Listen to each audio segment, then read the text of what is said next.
Hi everyone. Um, I'm starting this video partway through. It's called The Dark Side of Polygamy in Islam and features a lady called Debbie who was a Muslim. A Muslim name was Muneera, Sister Muneera.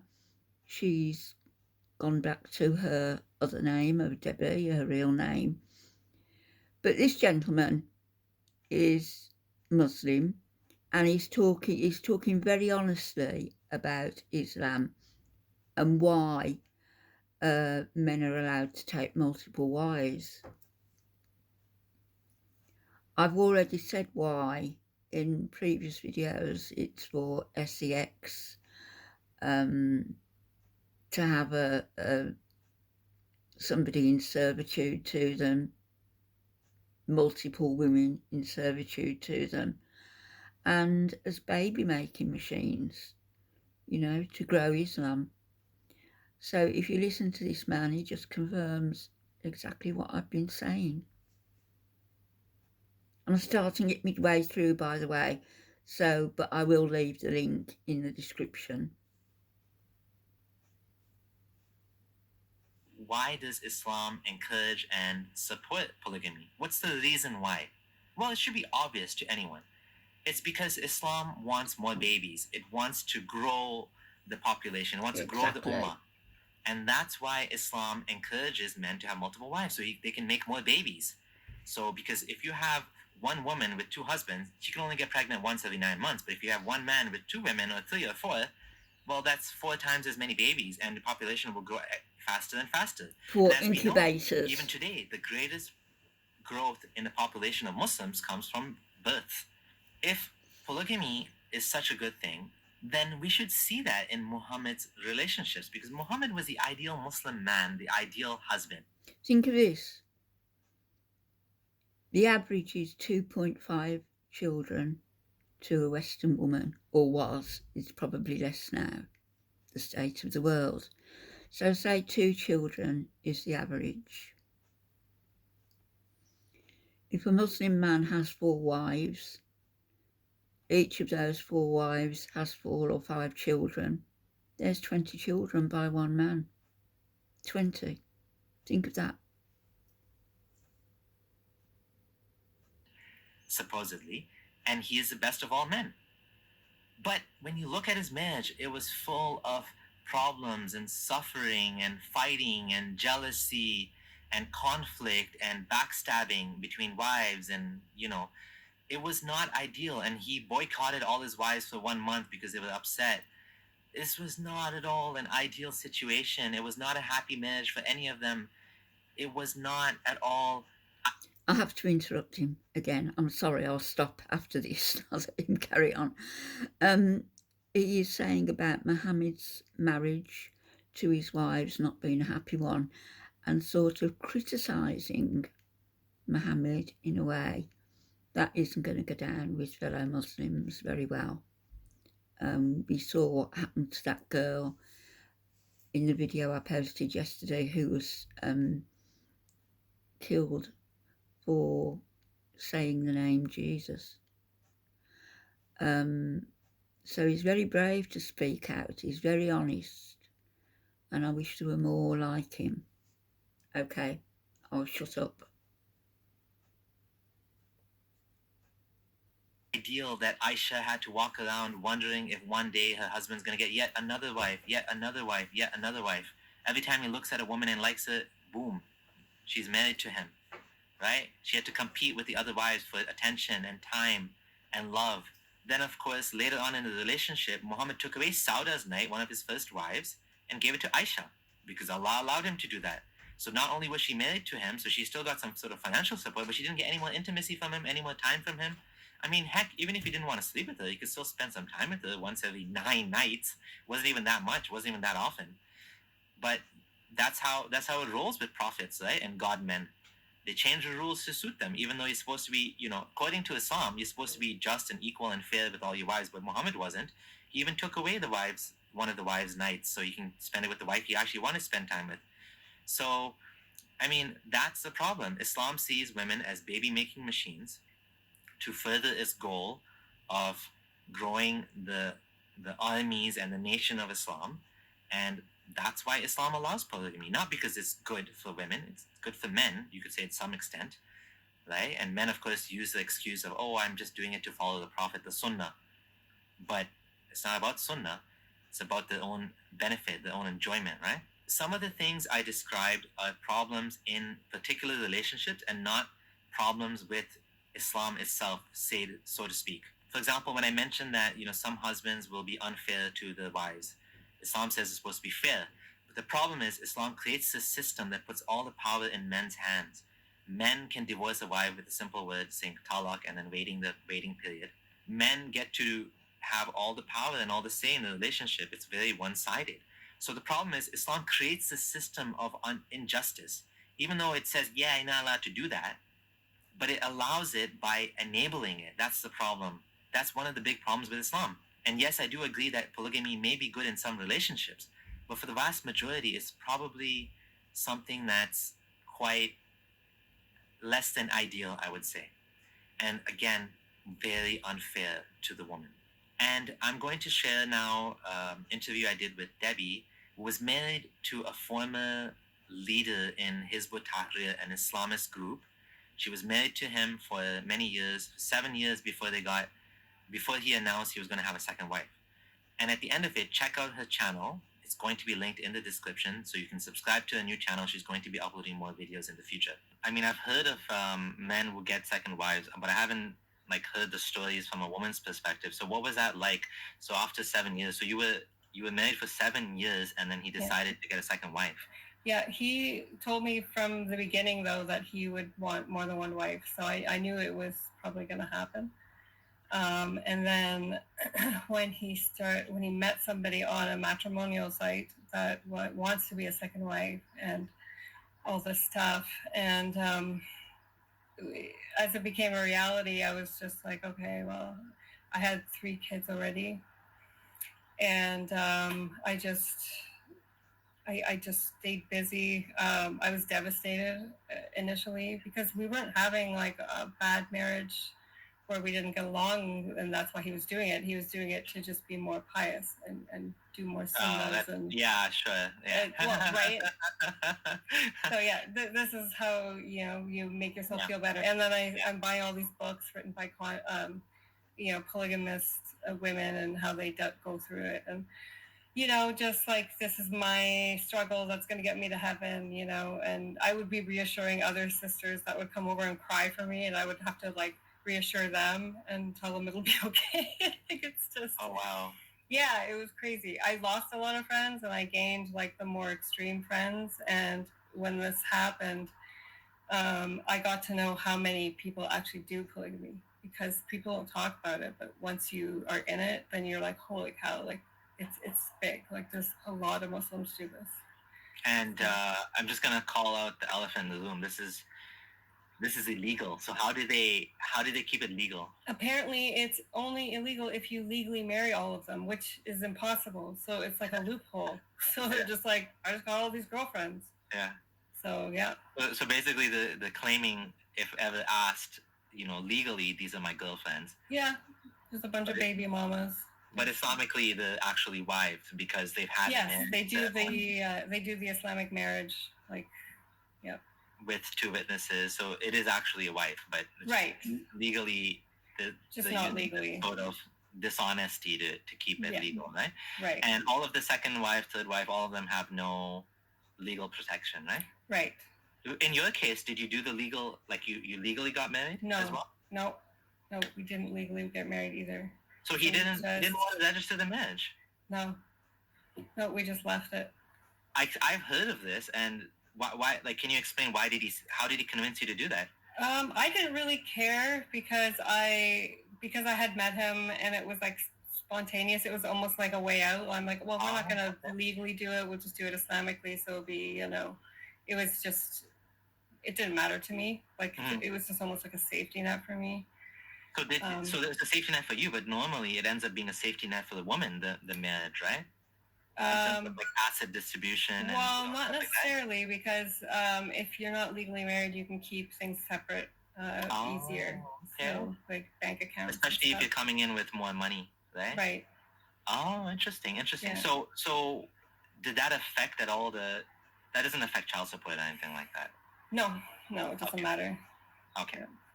So why did you lose friends? I didn't get that part. The ones that thought it was ridiculous. Like, but it's not your fault, though. Oh, but like I was, you were supporting okay. it. Yeah, because I was okay with it and didn't stop my husband from doing it. I like how a lot of people would come over and like think I can control him. Like, why are you letting him do that? I'm like, what are you talking about? Like, I wish I could make him do things that I want. Like, how do you do that? Yeah. It's people are, oh my god, that's hilarious.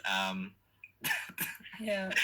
Why did you let him leave Islam? It's like people asking my wife, why did you let him leave Islam? Like, what, he just owned me? Like, yeah, right. It just doesn't make any sense. That's a whole different. So you're saying that there's a lot more people having second and third wives that you realize, like how common is this? It's quite common. I mean, the people just do it, and sometimes they live in the same house, sometimes they don't, sometimes just. So in your case, how was it? Lived in separate houses. Okay. So how was he able to afford two houses, if I may ask? Like, how is that possible? I mean, that's not common, right? He owned businesses and stuff, and then child tax when you're having lots of kids. You get child tax over every. So he's using the child tax from your kids. Oh yeah. To fund his second marriage. Oh, that's what it is. He doesn't care where it comes from. Risk is risk.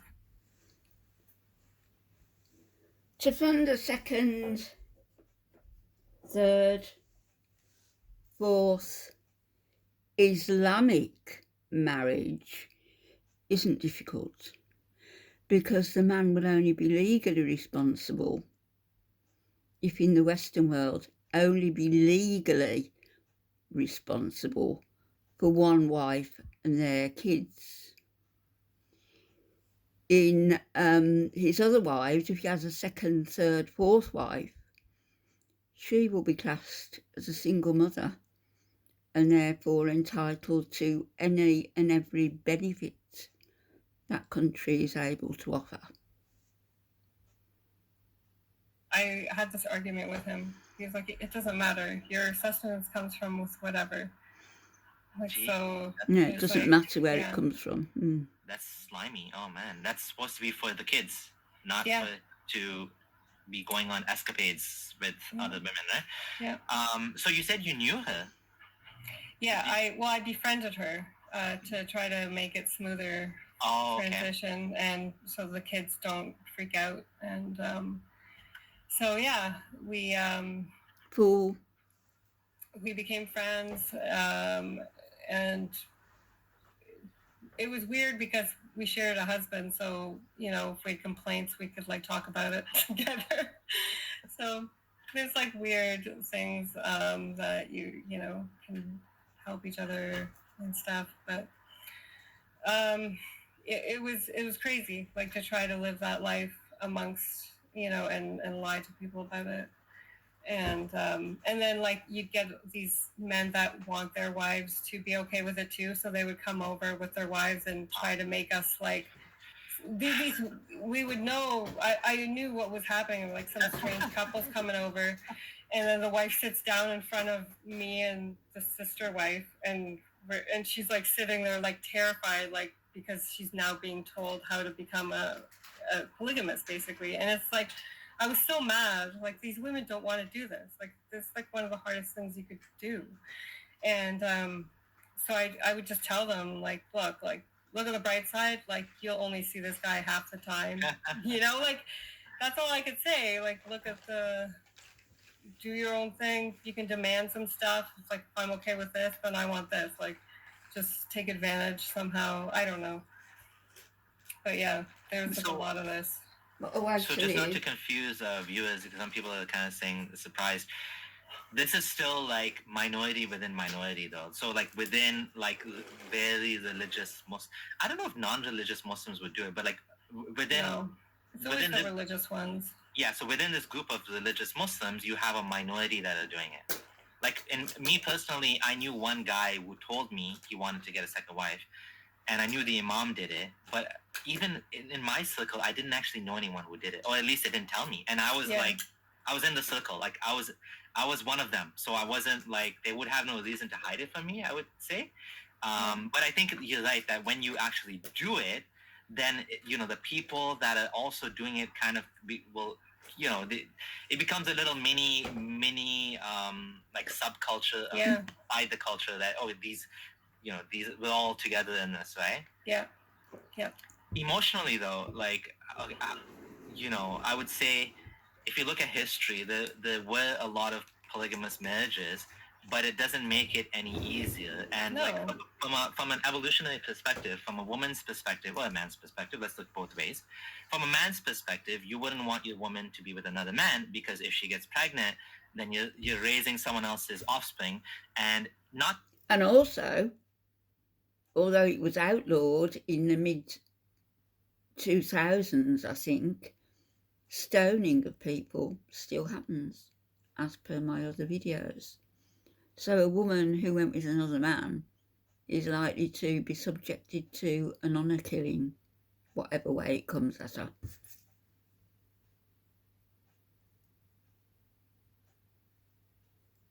Come on. That's a problem per se, but if that happened, evolutionarily, my genes would have been cut off. So that means if I didn't mind my raising other people's kids, I wouldn't have kids that would succeed evolutionarily, right? Yeah. Meaning the cuckold problem is, men have evolved to want exclusive access to the woman because they don't want to raise someone else's kids. Because if they did, then they wouldn't exist because my parents would have, their line would have ended. So that tendency gets passed on.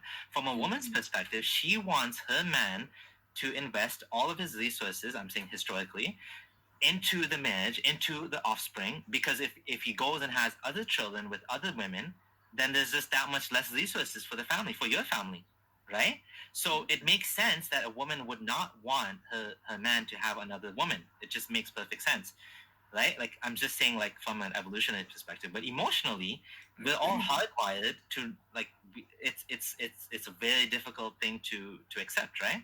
Yeah, it is.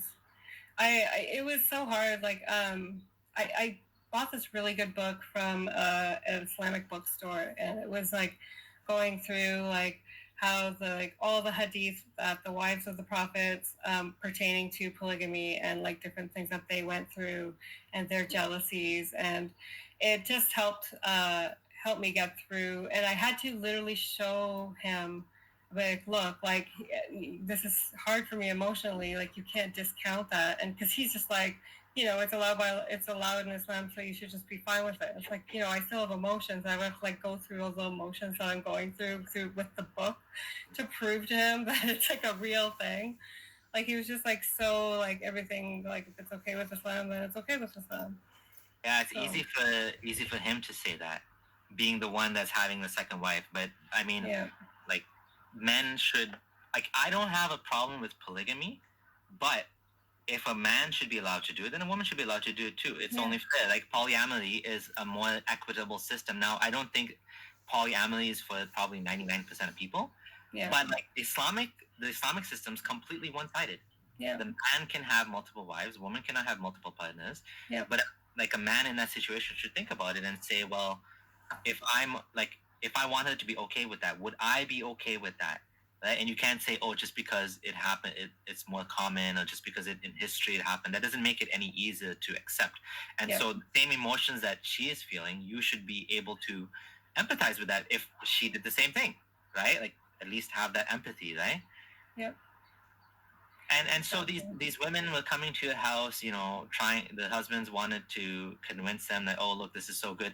Like practically speaking, how was it life with a second wife? She was in a different house, so you would see her husband half the time then? Yeah, so she lived on the same street. We spent time together. We would cook together. we like were pregnant at the same time. I mean, Wow, it that sounds insane, weird. right? But Yeah. like, I just dove in. I'm like, this is how it is Islamically, and just yeah, it was. There's like a TV show called Sister Wives that came out. We watched all of that to try to get inspiration on how to do this, like as a polygamous family. So, I mean, culturally, there's support for this kind of stuff, whether or not it's illegal, Yeah. So I did my very best to make the best out of every situation I was put into. Again, like I believed in Islam, so I was again. This was my jihad in my life that I was going to, go to heaven for. Your This war was what in you were your saying about life. spiritual abuse. It enables Yeah. Situations, less than ideal situations, right? Exactly. Yeah. Exactly. And what about your kids? How did they take it? Did they eventually accept this as well? How did they accepted it because I was very good about Indoctrinating them. I was just like, this is our family. It's like we have like a larger family. So they didn't know any different. Where it got difficult was teaching our children to lie to my parents. Oh. And then we would have to explain, like, look, they won't understand because they're too far. Like, it's just like teaching little kids this difference, right? It was very hard on them to have to keep secrets because they would go spend nights, at their grandparents' house and stuff. So it's not like they didn't have much relationship. They had a close relationship with my family. Yeah. So that's one thing I'm so thankful for. My parents did not disown me amongst all this. And I stress that to anybody who's worried about a family member joining Islam is don't cut them out. Try to keep them close so that if they need to get out, you're welcoming to that. That's my advice. Absolutely, yeah. My parents didn't agree with it, but they stayed by my side and helped me. So. And eventually you left it. Yeah, and they were there for me, even though I had been lying to them about polygamy. Yeah. Boy, were they upset when I told them about the polygamy part. But yeah. Thanks for watching. Do consider joining my Patreon. Thank you to everyone that's joined and who continues to support me. Okay, thanks everyone. I'll put the link in the description, as always. Signing out. Bye-bye.